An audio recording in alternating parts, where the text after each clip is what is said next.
కొన్ని రోజుల పాటు ఫోటో షూట్ ఉంది అని పిలవడంతో ఫోటోగ్రాఫర్ వేరే గ్రామానికి వెళ్లాడు. ఫోటో షూట్ కోసం తనతో ఉన్న విలువైన కెమెరాలు, పరికరాలు పట్టుకెళ్లాడు.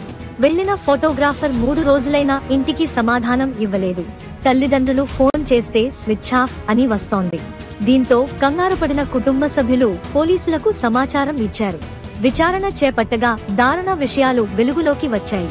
ఫోటోగ్రాఫర్ హత్యకు గురయ్యాడని, ఫోటో షూట్ కు పిలిచిన వారే ఘాతుకానికి పాల్పడ్డారని తెలిసింది. ఈ విషయం తెలుసుకున్న తల్లిదండ్రులు కన్నీరుమున్నీరుగా విలపించారు. కాగా ఫోటోగ్రాఫర్ ను హత్య చేయడానికి గల కారణం కెమెరాలు, వాటి పరికరాలే.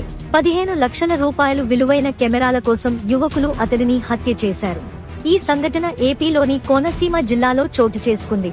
Visakhapatnam PM Palem police station పరిధిలోని మధురవాడ, బక్కన్నపాలెం ప్రాంతానికి చెందిన పోతిన సాయికుమార్ ఫోటోగ్రాఫర్. శుభకార్యాలు, ఫోటో షూట్లు, రీల్స్ వంటివి తీస్తూ జీవనం సాగిస్తుండేవాడు. ఆన్లైన్లో బుకింగ్లు తీసుకుని ఎక్కడైనా ఫోటో షూట్లు చేసేవాడు. ఈ క్రమంలోనే కోనసీమ జిల్లా రావులపాలెం ప్రాంతానికి చెందిన షణ్ముఖ తేజతో పాటు మరో యువకుడు ఫోటో షూట్ కోసం సాయికుమార్ ను సంప్రదించాడు. 10 రోజుల పాటు ఫోటో షూట్ ఉందని ఫిబ్రవరి 26న చెప్పారు. ఈ విషయాన్ని తల్లిదండ్రులకు చెప్పి సాయికుమార్ రాజమండ్రి వెళ్లేందుకు విశాఖలో రైలు ఎక్కాడు. తన వెంట 15 లక్షల రూపాయలు విలువైన కెమెరా సామగ్రి తీసుకెళ్లాడు.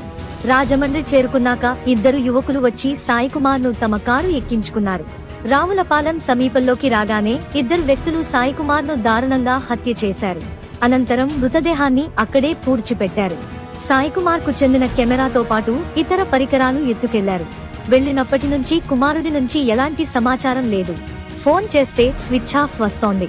కంగారు పడిన కుటుంబ సభ్యులు విశాఖలోని PM పాలెం పోలీసులకు ఫిర్యాదు చేశారు. విచారణ చేపట్టగా సాయికుమార్ హత్యకు గురయ్యాడని తేలింది.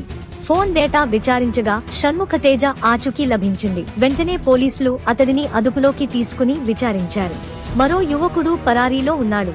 15 లక్షల రూపాయలు విలువైన కెమెరా సామగ్రి కోసమే ఈ హత్యకు పాల్పడ్డారని విచారణలో తెలిసింది. హత్య ఎలా చేశారనేది మరింత లోతుగా విచారణ చేస్తున్నారు. కాగా పాతిపెట్టిన చోట మృతదేహాన్ని వెలికి తీసి కుటుంబ సభ్యులకు అప్పగించారు. ఈ కేసుకు సంబంధించి మరింత విచారణ కొనసాగుతోంది. మరిన్ని వివరాలు పోలీసులు ఛేదిస్తున్నారు. కాగా పరారీలో ఉన్న యువకుడి ఆచూకీ కోసం విస్తృతంగా